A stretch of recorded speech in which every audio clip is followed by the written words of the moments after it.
The fighting in Gaza continues to rage even as talks aimed at a ceasefire deal are due to resume in Cairo this Sunday. Mediators initially wanted a deal before Ramadan, but the Muslim holy month is now more than halfway over. Well, for more, I'm joined on set by our international affairs editor, Kethevane Gorjestani. Kethevane, remind us where these negotiations are at and what the main sticking points are.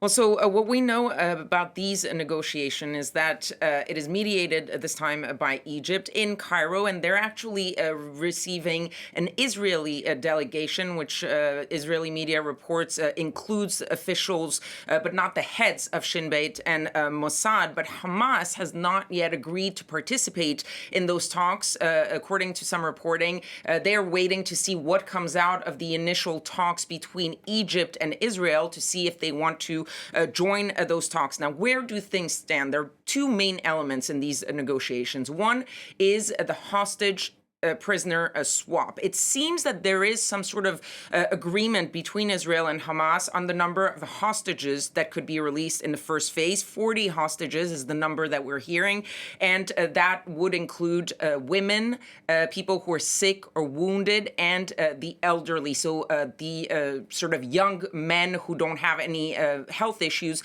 would be left out of that initial stage. The disagreement is more over how many and which Palestinian prisoners get released with these 40 hostages. Israeli media is reporting between 700 and 800 prisoners, possibly, but there is still a debate on the identities and the type of crimes that they are in prison for, and that is something that has been a sticking point. Then you have the question of the ceasefire itself and its duration. There seems to be an agreement with the first phase for 6 weeks. That is the sort of duration that they're working with. The problem is, and that's where the disagreements come in, is what happens next. Once you've had that 6 weeks, once you've had those 40 hostages released and those prisoners released, where do you go next? Hamas is sort of conditioning any further hostage releases to a permanent ceasefire commitment by Israel.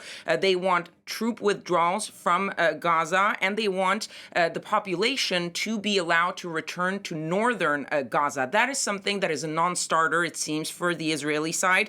Israel has rejected that. They're insisting that once that 6-week truce stops, then they are going to go back to their military operation, and they are insisting that their military campaign will only end when they destroy and dismantle Hamas. And of course, we're talking about this possibility of a ground operation in Rafah. That is still very much, it seems, for the Israelis, something that will happen. The last truce that we had was really the only truce, was 1 week, the last week of November 2023. Since then, there have been plenty of rounds of negotiations, but so far nothing has been successful.